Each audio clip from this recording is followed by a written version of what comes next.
Sejumlah anggota DPR dan DPD membentuk Kaukus Parlemen untuk Perdamaian Dunia menyikapi kondisi geopolitik yang terjadi saat ini. Kaukus Parlemen mendorong adanya perdamaian yang abadi. Jadi anggota Kaukus Parlemen nanti akan mengambil berbagai langkah setelah Kaukus terbentuk dalam rangka mewujudkan perdamaian di kawasan Timur Tengah. Nah, seperti apa langkah-langkah lanjutan setelah Kaukus terbentuk? Kami sudah bersama dengan Wakil Ketua Balek atau Badan Legislasi DPR RI, yang juga salah satu inisiator dari terbentuknya Kaukus Parlemen untuk Perdamaian Dunia, Ahmad Doli Kurnia.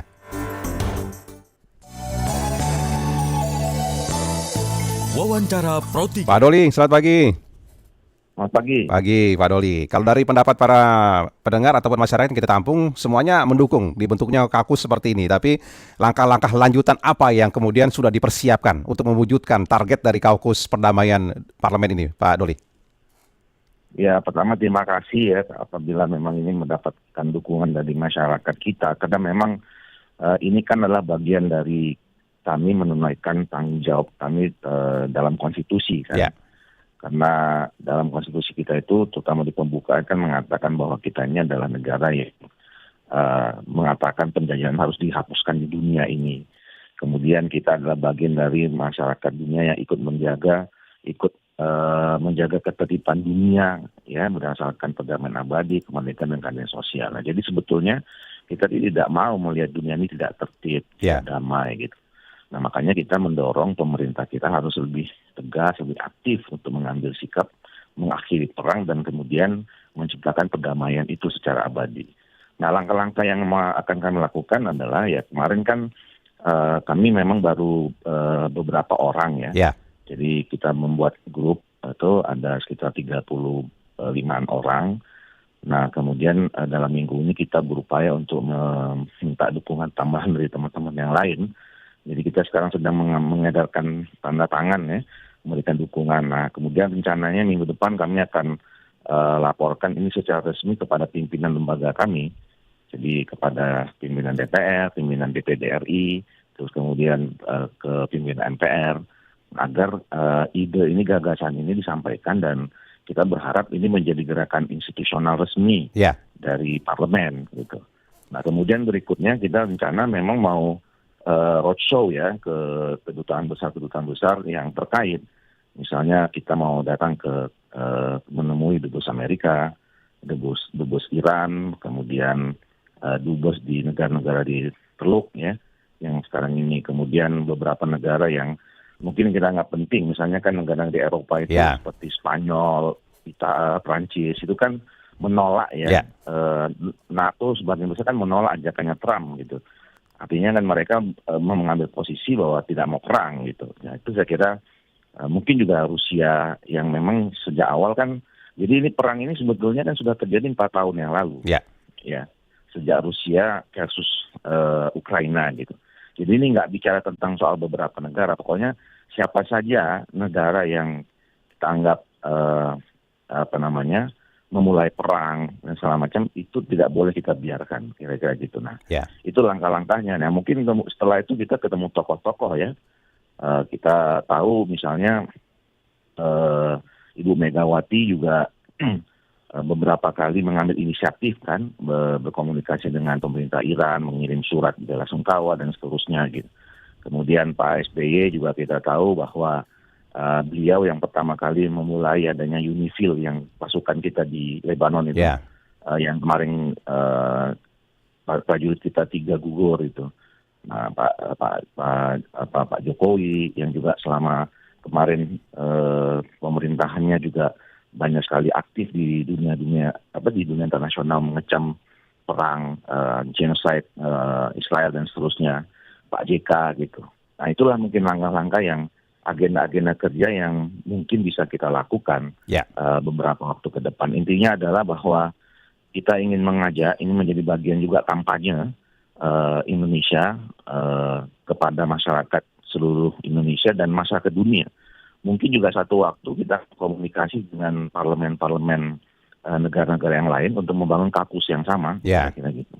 Tapi ada rencana juga kah kemudian datang juga Pak langsung ke negara bersangkutan termasuk negara Eropa untuk bertemu langsung dengan pimpinan parlemen atau pimpinan negara di sana begitu Pak Doli? Apabila ini sudah menjadi inisiasi dari gerakan institusi DPR begitu Pak atau DPD?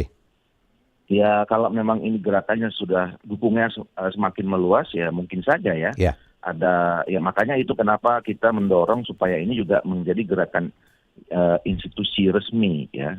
Jadi kalau misalnya nanti ini sudah menjadi keputusan gerakan bersama misalnya di DPR secara resmi, nah itu kan lebih mudah untuk kemudian melakukan komunikasi secara ya. formal dengan parlemen negara-negara yang lain gitu. Nanti kedepannya setelah rangkaian pertemuan itu, apakah ada sebuah rekomendasi tertulis atau bagaimana Pak Doli yang bisa mungkin disampaikan ya kepada beberapa negara bersangkutan atau mungkin kepada PBB begitu sebagai dorongan perdamaian, Pak Doli? Iya, pertama kan ini sekarang sambil kita meminta tanda tangan statement kami deklarasi kemarin itu kita sedang susun dalam versi Inggris ya, Ya. English version gitu, supaya memang ini disebarkan juga kepada ya masyarakat dunia supaya mereka tahu juga tentang sikap sebagian masyarakat Indonesia ini sementara ini diwakili oleh kami di parlemen kira-kira gitu. Nah kemudian nanti ya tadi kalau misalnya sekali lagi ini bisa jadi dukungan resmi, banyak hal yang bisa dilakukan termasuk misalnya berkomunikasi dengan negara parlemen negara yang lain ya, apakah melalui korespondensi atau misalnya pertemuan langsung ya, dan kemudian juga bisa ke kalau ke PBB itu kan tentu resmi ininya kan adalah pemerintah Indonesia. Ya. Ya dalam hal ini ya Pak Presiden, kemudian Menteri Luar Negeri atau duta besar kita di PBB gitu. Nah kita kan juga sebetulnya deklarasi ini sebetulnya memberikan dukungan penuh kepada pemerintah. Nah harusnya juga kemudian kalau memang ini menjadi kesepahaman bersama, ya pemerintah Indonesia juga harusnya lebih intensif ya. Berkomunikasi dan kemudian mendorong PBB untuk juga lebih aktif ya, lebih serius gitu loh untuk masuk dan terlibat menyelesaikan perang, kemudian menciptakan suasana perdamaian yang abadi itu. Ya, kalau dilihat dari dunia ini kan setiap negara punya parlemen ya, Pak Doli ya. Kalau saya cari-cari apakah memang sudah ada kaukus seperti ini, kelihatannya belum ada. Ini baru pertama kali parlemen dunia membentuk kaukus seperti ini, Pak Doli. Ya saya belum tahu ya, belum cek ada apa tidak ya. Rasa-rasanya memang belum pernah ada gitu. Gitu. Tapi nggak tahu, saya kan kita masih bergerak 2 hari. Ya. Mudah-mudahan ya kalaupun belum ada, ini bisa mendorong supaya yang lain juga bisa terbentuk dan kita bisa mengkomunikasi. Kalaupun sudah ada, ya lebih mudah kita akan berkoordinasinya kan, kira-kira begitu. Ya, Pak, ini kan salah satu poin pernyataan adalah menjamin keamanan jemaah haji Indonesia. Nah, ini mungkin bisa dijelaskan sedikit, Pak Doli. Silakan, Pak. Iya, kan gini, kenapa kami mengambil inisiatif ini?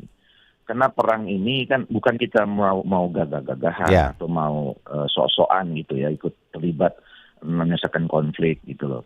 Ya satu tadi dasarnya memang kita ini negara yang jelas-jelas negara yang tadi punya tanggung jawab untuk anti penjajahan, anti perang, anti dan segala macam. Kemudian yang kedua, kita punya pengalaman bahwa negara kita ini memang sudah selama ini dianggap negara-negara lain adalah negara yang memang sudah membentuk gerakan non-blok misalnya. Terus kemudian kebijakan luar negerinya adalah kebijakan politik bebas aktif gitu.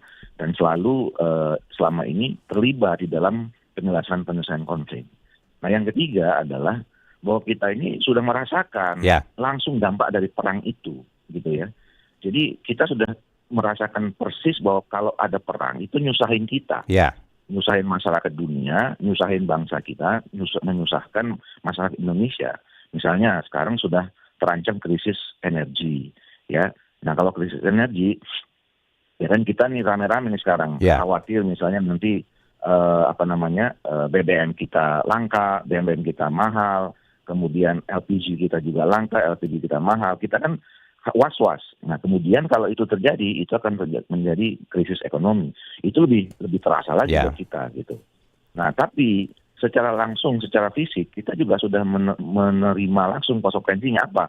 Ada 3 warga negara Indonesia kita yang jadi prajurit TNI tewas gitu akibat perang di sana gitu. Nah jadi ini nggak boleh dibiarkan gitu ya.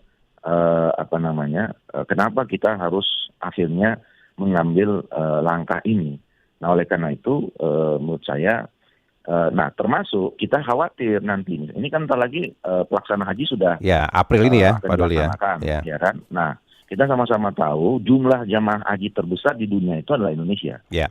Nah, kalau memang ini tidak ada yang kemudian menyuarakan bahwa perang ini segera harus diakhiri, termasuk mengingatkan bahwa besok akan pelaksanaan haji, ya. Nah, kita kan khawatir ini masyarakat kita yang akan melaksanakan ibadah haji itu, yang mudah-mudahan tidak ada apa-apa, Ya. ya.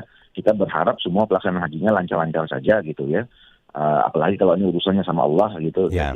kita tentu Allah Maha Tahu, Allah Maha Besar gitu ya, Allah Maha Kuasa gitu.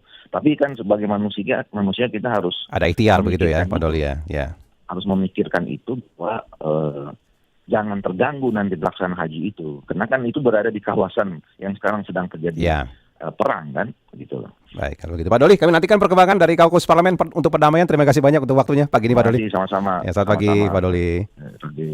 Wakil Ketua Balek atau Badan Legislasi DPR RI Ahmad Doli Kurnia. Nanti kita hadirkan juga narasumber lainnya ya untuk membahas soal ini. Wawancara Pro 3.